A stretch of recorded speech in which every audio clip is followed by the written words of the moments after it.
racism, segregation. These two words were familiar to James Meredith simply because of the color of his skin, but he never let two words define who he was, nor did he let them stop him from making a difference. James Howard Meredith was born on June 25, 1933. It was apparent to him at a young age that racism was very strong during this time. He would refuse any handouts given to him by other people. He barely understood why the color of his skin made him different. During the 1960s, racism and segregation was at its strongest. Mississippi was one of the largest segregated states, to Meredith's dismay. By the time Meredith was allowed to go to college, he wanted to make a difference. So, he wrote a letter to the U.S. Department of Justice explaining his situation.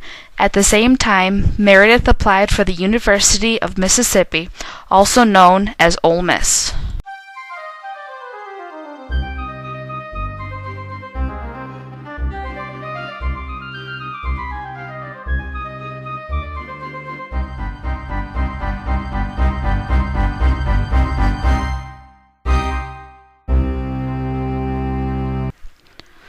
Ole Miss turned down his application without a further glance. Even with this disappointment, Meredith was still determined. So he applied again with the help of the National Association for the Advancement of Colored People, also known as the NAACP. Eventually, his application was accepted. Unfortunately, it was clear that Mississippians were not too keen in letting a black man tarnish their reputation.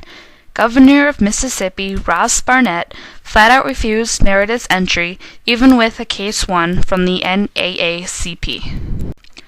It took help from President Kennedy to finally force Barnett to step aside. This still didn't stop the students from rioting. 5,000 marshals were personally sent to stop the riots and protect Meredith. Tear gas stained the eyes of every man vulnerable to it. Finally, Meredith entered the school and remained a member of Mississippi despite the bullying he endured during his admission. He graduated on August 18, 1963, with a degree in political science. Not long after graduation, Meredith begins his March Against Fear campaign. Traveling 220 miles from Memphis, Tennessee to Jackson, Mississippi, Meredith marched trying to gain black supporters. Unfortunately, on day 2 of the march, Meredith was shot 3 times by a sniper. He was shot in the head, a shoulder, and a leg by a man named Aubrey James Norvell.